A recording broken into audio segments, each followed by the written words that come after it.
ابن خلدون اسی موضوع پہ کہتا ہے کہ این قوم برحسب طبیعت واشی و یغما گربودن، یعنی طبیعت کے اعتبار سے، مزاج کے اعتبار سے یہ جو عرب تھے اسلام سے پہلے کے، یہ وحشی تھے، وحشی تھے، وہ یغما گربودن، اور دوسرے کی اور غارت کرنے والے لوگ تھے، قتل و غارت کے عاشق تھے۔ اچھا، وہ کہتا ہے کہ وہ موجبات وحشی گری چنان درمیان آنہا استوار بود کہ ہم چون خوئی و سرشت آنان شده بود۔ کہتا ہے کہ یہ جو وحشی گری ہے، یہ ایسا نہیں کہ بعض دفعہ کوئی مثلا کسی آدمی سے ہو جاتی ہے تو ورنہ وہ نارمل رہتا ہے نا، کہتے ہیں یہ ان کے خون کے اندر شامل تھی۔ وحشی گری سمجھتے ہیں؟ وحشی لوگ کیا ہوتے ہیں؟ وحشی لوگ ہوتے ہیں جو جنگلی مزاج کے لوگ ہوتے ہیں نا، یعنی جن کا کوئی، جس کی لاٹھی اس کی بھینس، اور جس کو چاہا لوٹ لیا، جس کو چاہا مار دیا، جس کو چاہا چھین لیا، کوئی ان سے اور مارنے کوٹنے میں ہی، وہ لڑنے لڑانے میں ہی ان کو لذت آتی تھی، ٹھیک ہے نا، وحشی۔ تو حیوانوں کی طرح یعنی ان کا وہ تھا۔ کہا کہ یہ ایسا نہیں ہے کہ وہ کبھی کبھار، نہ، وہ باقاعدہ طور پر کیا تھے، یہ ان کے خون میں سرایت کر چکی تھی یہ چیزیں، اور ان کی سرشت میں یہ چیزیں شامل ہو چکی تھیں۔ تو وہ از این خوئی لذت میں بردن، اور یہ جو وحشی گری ہے، یہ جو غارت گری ہے، یہ جو قتل و کشتار ہے، یہ جو لوٹ مار ہے، اسی میں ان کو مزہ آتا تھا۔ یعنی اگر ان کو حلال کی روزی اپنے گھر سے مل بھی رہی ہوتی تھی تو اس میں ان کو لذت نہیں آتی تھی۔ لذت کس میں آتی تھی؟ جو خون کرنے کے بعد لوٹیں، بات نہیں سمجھ آ رہی؟ جو لوٹ کر لے آئیں، جو چھین کر لے آئیں، جو مار کر لے آئیں۔ اچھا، پھر بھی اگر مثلا وہاں سے مال مل گیا پھر بھی لذت نہیں آتی تھی، زبردستی جا کے کسی سے ٹکراتے تھے تاکہ وہ ان سے لڑے اور یہ ان سے لڑے۔ تو ابن خلدون کہتا ہے کہ اس عمل میں ان کو کیا ہوتا تھا، ان کو مزہ آتا تھا۔ زیرا در پرتو آن از قیود فرمان بری حکام و قوانین سرباز می زدن، زیرا در پرتو آن از قیود فرمان بری حکام و قوانین سرباز، لہذا وہ اس خواہش کی تسکین کے لیے کیا کرتے تھے، وہ کسی بھی حاکم کا حکم ماننے سے وہ انکار کر دیتے تھے۔ ہم تیرے تابع نہیں ہیں، ہم اپنی مرضی کریں گے۔ بات کی سمجھ آ رہی ہے؟ یعنی وہ کسی بھی حاکم کی حکم ماننے سے وہ باغی تھے۔ وہ بے سیاست کشورداری نافرمانی میں کردن، اور ملک کے جو قانون ہوتے تھے ان کی اور ان ملک کی سیاست کی وہ مکمل طور پہ 100% نفی کرتے تھے، انکار کرتے تھے کہ ہم اس کو مانتے ہی نہیں۔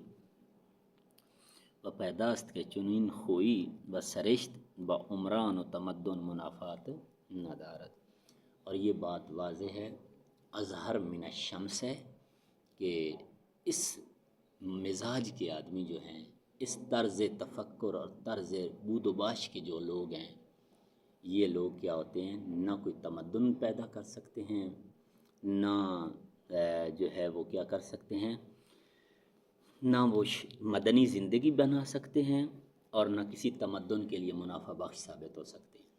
کیا ہے؟ اس طرح کی قوم کیا تمدن بنائے گی، کیا تہذیب کریٹ کرے گی؟ ان کی کوئی تہذیب نہ تھی۔ پھر ابن خلدون اضافہ کرتا ہے اسی بات میں، اور وہ کہتے ہیں کہ خوی آنان غارت گری بود، ہر چیرا در دست دیگران می یافتند می ربودند۔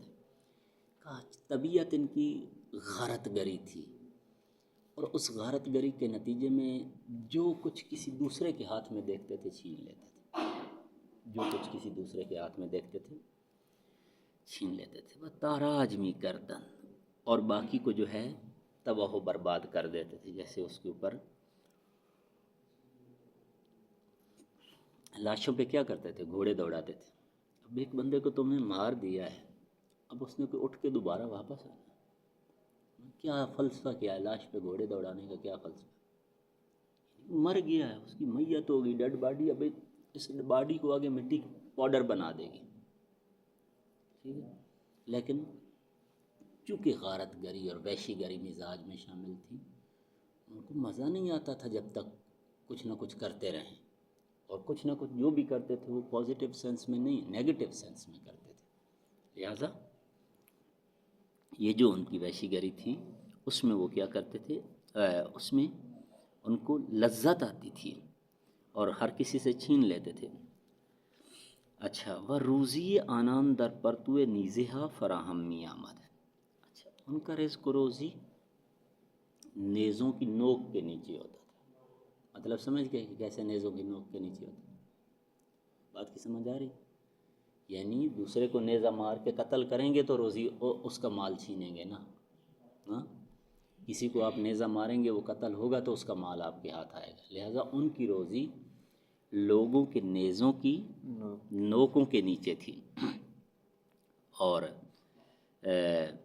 ودر ربودن اموال دیگران حد معینی قائل نہ بودن، حتیٰ کہ دوسروں کا مال لوٹنے میں وہ کسی حدود و قیود کے قائل نہ تھے کہ مثلاً اب اتنا ہمارے پاس آ گیا ہے، اس سے آگے بس کر دیں، کچھ تو پیچھے بھی چھوڑ جائیں، نہ، آخر دم تک مکمل طور پر صفایا کریں گے، ایسا کہ پیچھے کچھ بھی نہ رہ جائے، یعنی نابود کر کے جائیں ہر شے کو۔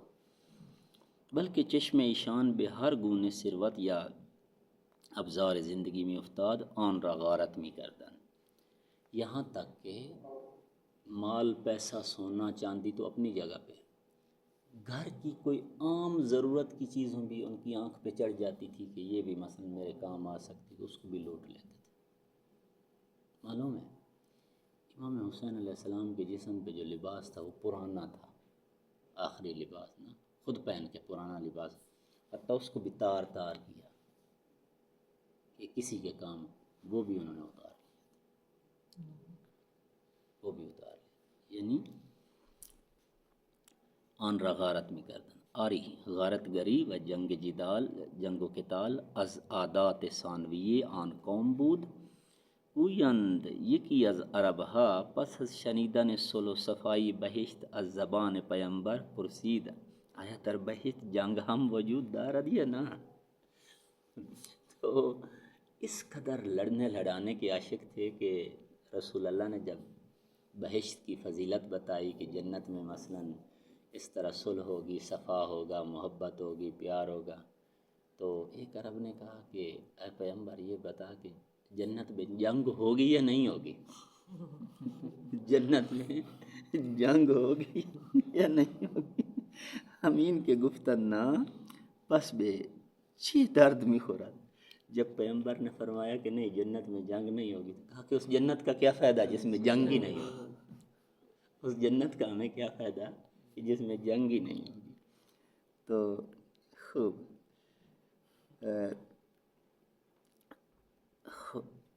پس به چه درد می‌خورد در تاریخ عرب پیش از 1700 جنگ ضبط شده و برخی از این جنگ‌ها گاه تا 100 سال و بیشتر به طول انجامید۔